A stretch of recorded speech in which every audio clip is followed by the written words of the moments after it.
Stop being strong. Stop being this superhumans that we think society tells us we need to be, and just allow yourself to cry.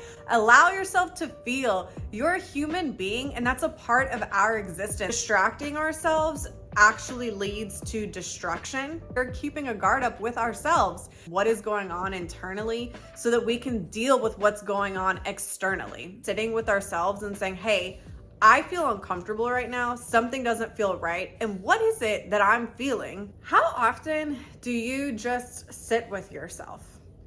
How often do you just allow yourself to have emotions, to have feelings, to process what it is that you're experiencing internally? And I'm not talking about venting to somebody or like going and working out.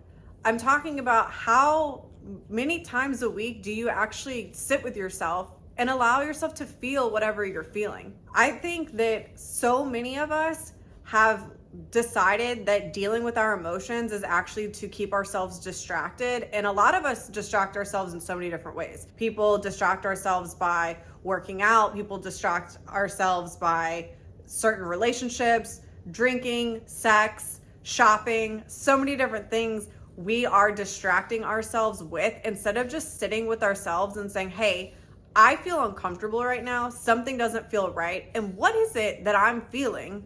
And where is it coming from? Sitting with ourselves and saying, hey, I feel uncomfortable right now. Something doesn't feel right. And what is it that I'm feeling? The biggest thing that I think I've learned is that distracting ourselves actually leads to destruction. Yes, you could go on a couple weeks, a month, maybe even a year, just putting in all of these distractions of things that you don't really want to deal with yet. But eventually everything is going to blow up. It either blows up with your emotional self, with your physical health, or with your relationships. So the more that we distract ourselves from what we have really going on internally, the more it's eventually going to come out in the physical one way or another. Some of the ways that I choose to not distract myself and sit with myself is when I feel like crying, I sit down and I allow myself to cry. I no longer believe in the fact that I just need to hold it together. I need to be strong. I absolutely allow myself 5 minutes, 30 minutes, an hour to just sit and cry. If one day I'm not feeling good, I'm going to say, hey, today is not the day that I need to do all the things on my to-do list. Or today is not the day that I need to answer my phone and talk to anybody that I don't absolutely have to talk to. Or today's not a day that I'm going to work today.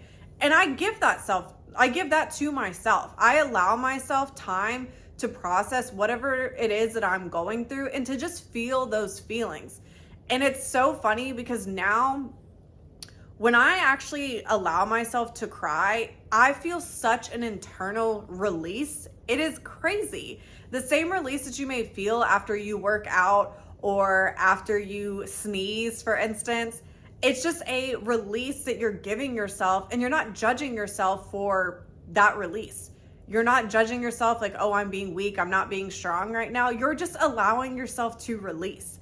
I think that the more that we are just able to sit with ourselves through crying, letting ourselves have like a moment, a day, maybe you journal, which you guys know I'm a huge advocate of journaling, just because journaling allows us to actually see the way that we are talking to ourselves internally and see the way that we actually see life.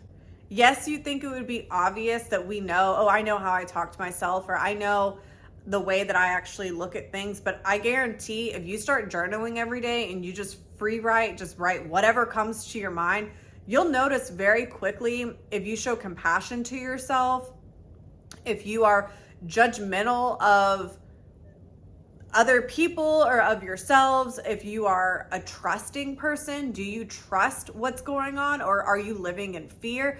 Journaling is something that is so powerful if you want to really sit with yourself and see where you're at right now. That is amazing.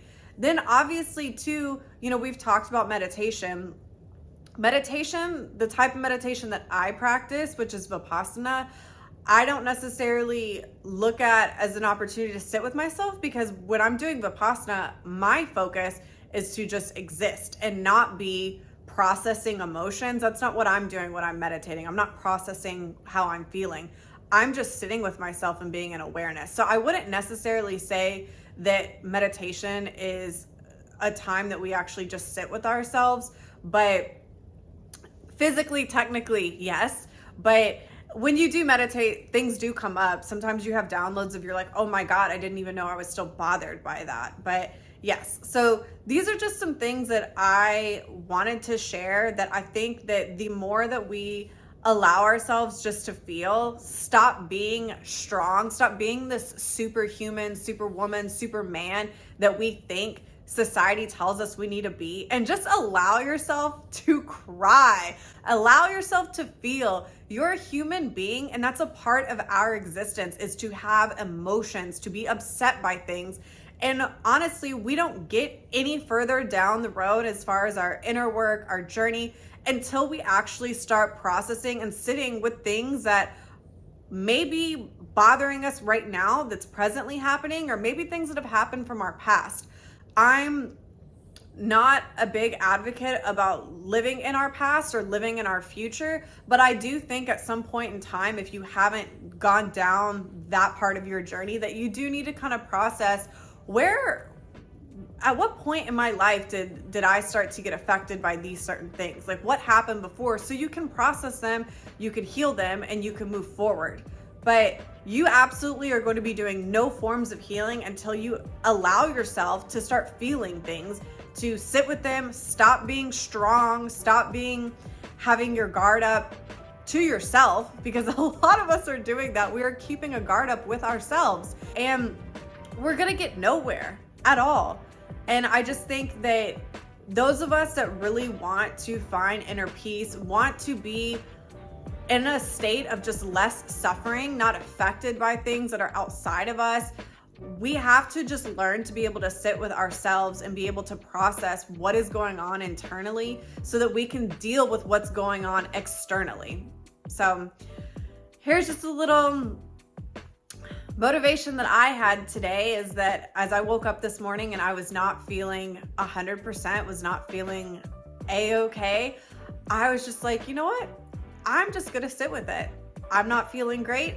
I'm gonna do what I need to do today, but I'm not going to overextend myself because it's Monday and I need to handle all these responsibilities. There's nothing in my life right now that's an absolute emergency deadline. And if I need to have a chill moment, a chill day, I'm going to give that to myself, because I'm the most important thing right now. I cannot give myself to anything in this world, people, jobs, anything, if I'm not, taking care of myself. So take care of yourself this week. Allow yourself to feel, allow yourself to have a moment or 2 or 5, and just give yourself the opportunity to process what is going on in your head and your heart. And I guarantee things around you are going to start shifting, and you're going to start feeling a lot more at peace. So have a great rest of your day.